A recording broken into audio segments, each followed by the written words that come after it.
नमस्कार साथियों, आप सभी का स्वागत है VIP Kotputli education YouTube channel पर। और आज आरडब्ल्यूए की रेलवे विज्ञान बुक के चैप्टर नंबर 9 ऊष्मा एवं तापमान हीट एंड टेम्परेचर का अध्ययन करेंगे, जिसमें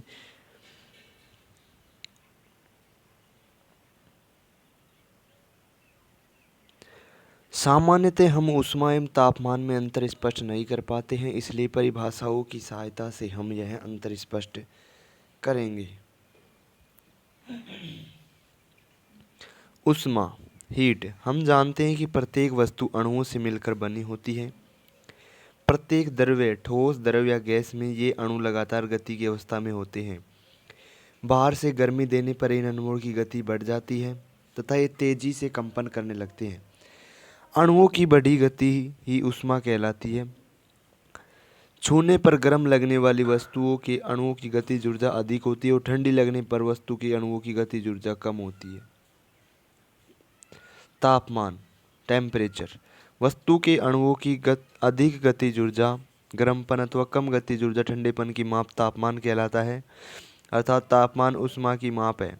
नोट: जब किसी गर्म वस्तु को ठंडी वस्तु के संपर्क में रखा जाता है तो वस्तु के अणुओं के अधिक कंपनों के कारण ठंडी वस्तु के अणु भी ज़्यादा कंपन करने लगते हैं और एक समय के बाद दोनों की कंपन बराबर हो जाते हैं। अतः हम कह सकते हैं गर्म वस्तु से ऊष्मा ठंडी वस्तु में प्रवाहित हुई है। आशा है अब तक आप ऊष्मा तथा तापमान की अवधारणा को समझ गए होंगे। अब परीक्षा में पूछे जाने वाले तथ्यों को समझेंगे। तापमान, तापमान पैमाना, तापमान मापने के लिए दो निर्धारित बिंदु लिए जाते हैं। उनमें से एक जल का हिमांक, जिसे बर्फ बिंदु या आइस पॉइंट कहते हैं, और दूसरा जल का क्वथनांक, जिसे भाप बिंदु या स्टीम पॉइंट कहा जाता है। तापक्रम पैमानों के प्रकार। Types of temperature scale. First है सेल्सियस अथवा सेंटीग्रेड पैमाना। 0 डिग्री सेंटीग्रेड इस पैमाने का आविष्कारक स्वीडन निवासी सेल्सियस ने वर्ष 1730 में किया था। इसमें हिमांक को 0 डिग्री सेंटीग्रेड तथा भाप बिंदु को 100 डिग्री सेंटीग्रेड मानते हैं एवं इनके बीच के तापांतर को 100 बराबर भागों में बांटा गया है तथा प्रत्येक भाग को 1 डिग्री सेंटीग्रेड कहते हैं। दूसरा नंबर का फारेनहाइट पैमाना। इस पैमाने का आविष्कार जर्मनी के फारेनहाइट नामक वैज्ञानिक ने किया वर्ष 1717 में किया था। इसमें हिमांक व भाप बिंदु को क्रमशः हिमांक को 32 डिग्री फारेनहाइट और भाप बिंदु को 212 डिग्री फारेनहाइट मानकर बीच के तापांतर को 180 बराबर भागों में बांटा गया है। वह प्रत्येक भाग को 1 डिग्री फारेनहाइट का कहते हैं। नंबर 3 है र्यूमर पैमाना। आर से डिनोट करते हैं। इस पैमाने का आविष्कार फ्रांस के र्यूमर नामक वैज्ञानिक ने 1731 में किया था। इसमें जल के हिमांक व भाप के बिंदु को क्रमशः 0 आर व 80 आर माना जाता है तथा बीच की दूरी को 80 बराबर भागों में बांटा गया है तथा वह प्रत्येक भाग को 1 आर कहते हैं। परम अथवा केल्विन पैमाना के से डिनोट करते हैं। इस पैमाने को लॉर्ड केल्विन द्वारा वर्ष 1852 में प्रयुक्त किया गया था। इस पैमाने में जल का हिमांक 273.15 केल्विन होता है तथा भाप बिंदु 373.15 केल्विन होता है। इसके बीच की दूरी को 100 बराबर भागों में बांटा गया है और प्रत्येक भाग 1 केल्विन को निर्दिष्ट करता है। नंबर 5 है रैंकाइन पैमाना। इस पैमाने में हिमांक तथा भाप बिंदु को क्रमशः 460 रैंकाइन व 672 रैंकाइन माना जाता है। एक रैंकाइन दो बिंदुओं के बीच 212वें भाग के अंतराल के बराबर होता है। विभिन्न पैमानों पर कुछ तापमान, some important temperature on various scales, जैसे जल का जमना है सेल्सियस में 0 डिग्री सेंटीग्रेड पर, फारेनहाइट में 32 डिग्री फारेनहाइट पर और केल्विन में हो जाएगा 273 केल्विन पर। कमरे का सामान्य ताप सेल्सियस में 27 डिग्री सेंटीग्रेड, फारेनहाइट में 80.6 डिग्री फारेनहाइट और केल्विन में 300 केल्विन। मानव शरीर का तापमान कैल्शियम सेंटीग्रेड में 37 डिग्री सेंटीग्रेड, फारेनहाइट में 98.6 डिग्री फारेनहाइट और केल्विन में 310 केल्विन होता है। जल का उबलना केल्विन में 373 केल्विन और सेल्सियस में 100 डिग्री सेंटीग्रेड, फारेनहाइट में 212 डिग्री फारेनहाइट और केल्विन में 373 केल्विन।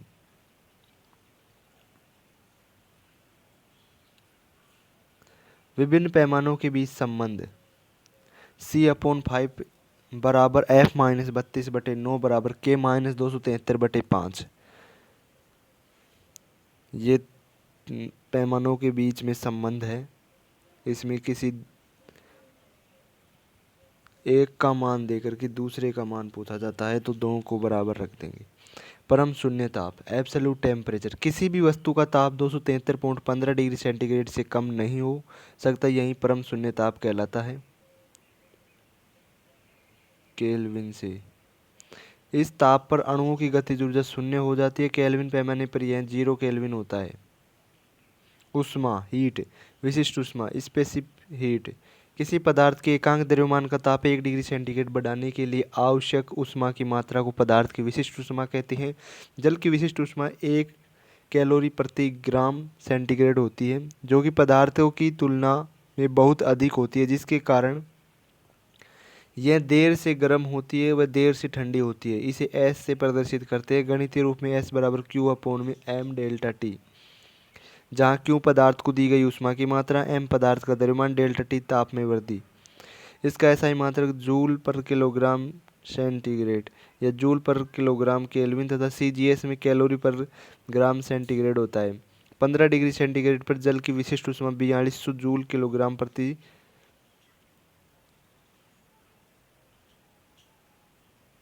जूल पर केजी सेंटीग्राम होती है, जो कि अन्य यौगिकों से बहुत ज़्यादा होती है।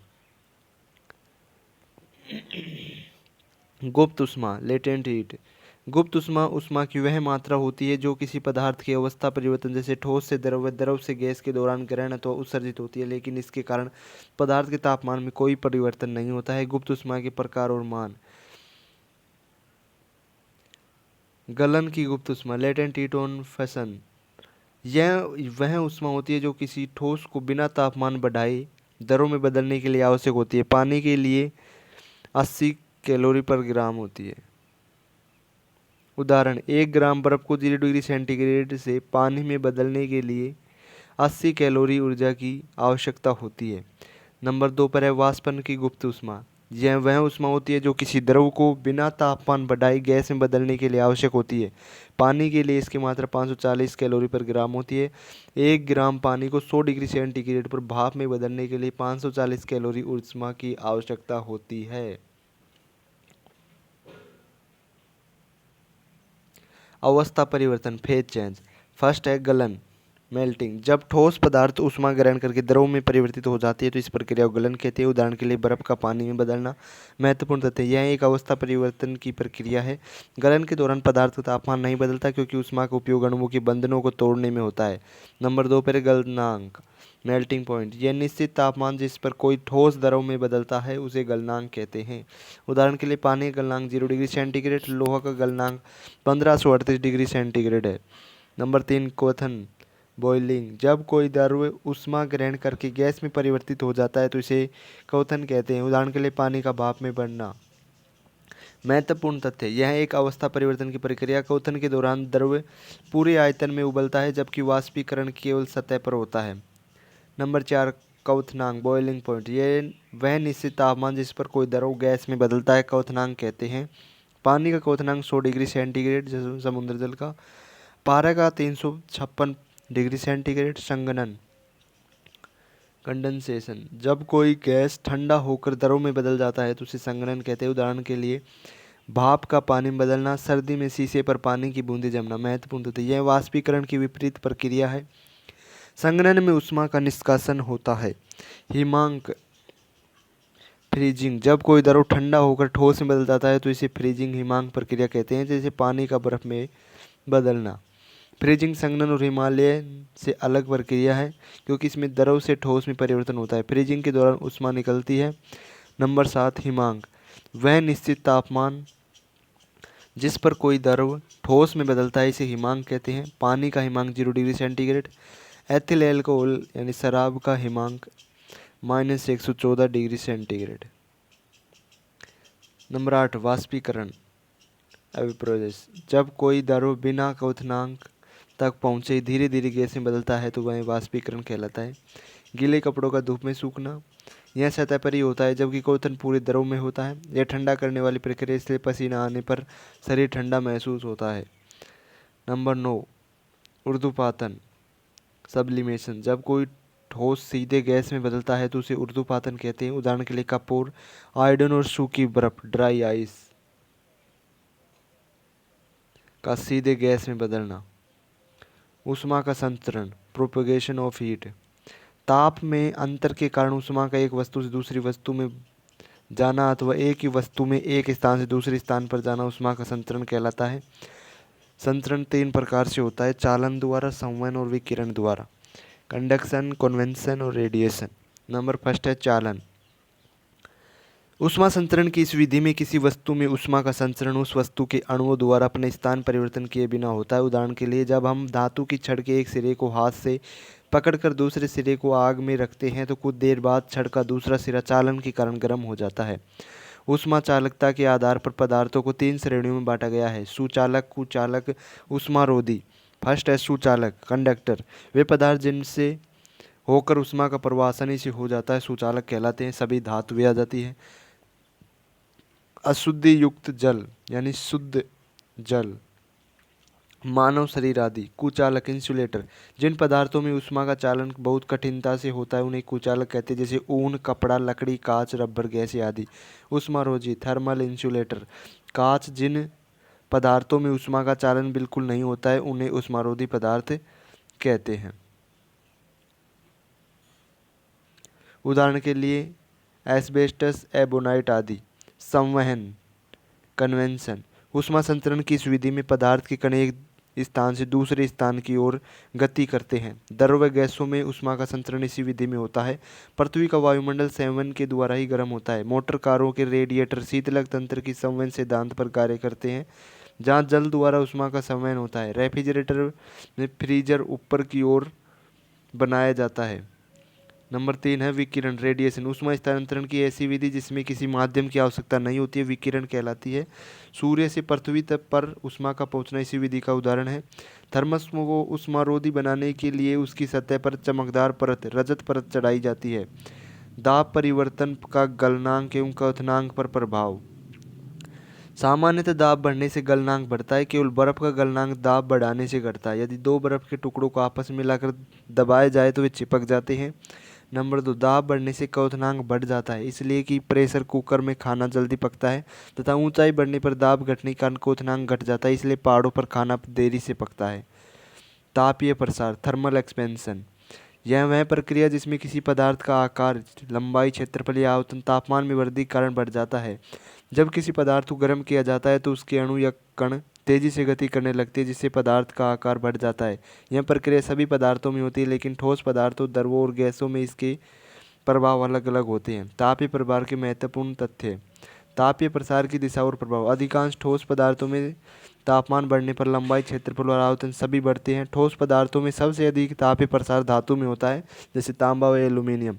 नंबर 2, गैसों का तापीय प्रसार। गैसों में तापीय प्रसार सबसे अधिक होता है क्योंकि उनमें अणुओं के बीच अधिक अंतर होता है और वे जल्दी गति करते हैं। गैसों का आयतन तापमान के साथ बहुत अधिक बढ़ता है। नंबर 3, द्रवों का तापीय प्रसार। द्रवों में भी तापीय प्रसार होता है, लेकिन वह ठोस पदार्थों की तुलना में कम होता है। उदाहरण, जब पानी गर्म होता है तो उसका आयतन बढ़ता है, जिससे वह फैलता है। तापीय प्रसार का वास्तविक जीवन में उपयोग। Railway track. रेलवे ट्रैक को गर्मी में फैलने की अनुमति देने के लिए जोड़ों के बीच गैप छोड़े जाते हैं। बोतलों और कांच। गर्मी में पानी के गिलास या बोतल का आर बढ़ जाता है। सामान्य द्रव और गैसों में प्रसार, जैसे कि गर्म पानी के साथ एक बॉयलर में पानी का विस्तार। जल का असामान्य प्रसार, एबनॉर्मल एक्सपेंशन ऑफ वाटर।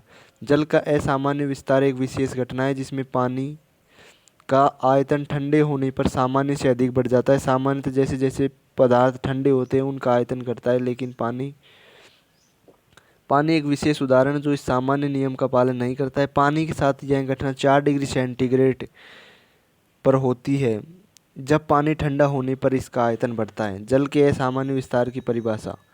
जल का असामान्य विस्तार वह घटना है जब पानी का आयतन 4 डिग्री सेंटीग्रेड पर न्यूनतम होता है और इसके बाद जैसे जैसे इसका तापमान 0 डिग्री सेंटीग्रेड के पास आता है इसका आयतन बढ़ने लगता है। यह घटना पानी के अणुओं की विशेष संरचना और उनके बीच के हाइड्रोजन बंधों के कारण होती है। 4 डिग्री सेंटीग्रेड पर जल का घनत्व। Density of water at 4 degree centigrade. 4 degree centigrade पर जल का घनत्व सबसे अधिक होता है। यह पानी का वह तापमान है जब इसका आयतन न्यूनतम होता है और इसके अणुओं के बीच की दूरी सबसे कम होती है, जिससे जल का घनत्व अधिकतम होता है। अब विगत वर्षों में पूछे गए महत्वपूर्ण परीक्षा उपयोगी प्रश्न। क्वेश्चन नंबर फर्स्ट है, ऊष्मा एक प्रकार की ऊर्जा है जिसे कार्य में बदला जा सकता है।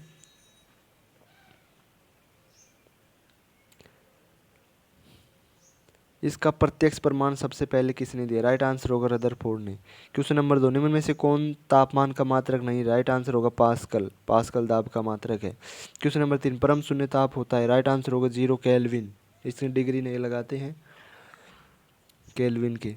क्वेश्चन नंबर 4, खोलते पानी की अपेक्षा भाप से हाथ अधिक जलता है क्योंकि भाप गुप्त ऊष्मा तथा तापांतर के कारण ऊष्मा देती है। क्वेश्चन नंबर 5, द्रव व गैसों में ऊष्मा का स्थानांतरण किस विधि के द्वारा होता है? राइट आंसर होगा संवहन विधि द्वारा। क्वेश्चन नंबर 6, पानी की विशिष्ट ऊष्मा होती है। राइट आंसर होगा 4.18 जूल पर KG degree centigrade. Question number 7, मानव शरीर का सामान्य ताप सेल्सियस मापक्रम फ़ारेनहाइट मापक्रम पर क्रमश होता है। राइट आंसर होगा 37 डिग्री सेंटीग्रेड और 98.6 डिग्री फ़ारेनहाइट। क्वेश्चन नंबर 8, निम्न में से कौन सी ऊष्मीय विकिरण की विशेषता नहीं है? राइट आंसर होगा इसको आगे बढ़ने में माध्यम की आवश्यकता नहीं होती है। क्वेश्चन नंबर 9, ऊष्मा संतुलन हीट ब्लेंड बजट क्या है? संतुलन। राइट आंसर होगा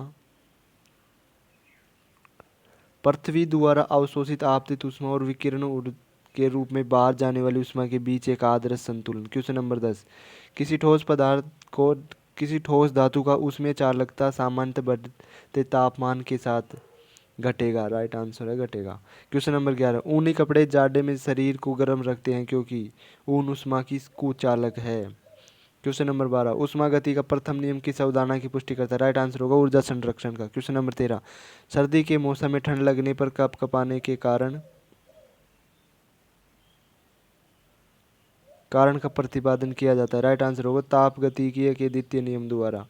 क्वेश्चन नंबर 14, सेल्सियस और फ़ारेनहाइट स्केलों किस तापमान पर एक समान पठन दर्शाएगा?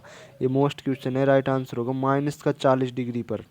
ये दोनों सेल्सियस और फ़ारेनहाइट पैमाना समान हो जाते हैं। क्वेश्चन नंबर 15, 37 डिग्री सेंटीग्रेड तापमान लगभग के बराबर होता है। राइट आंसर होगा 98.6 डिग्री फ़ारेनहाइट की।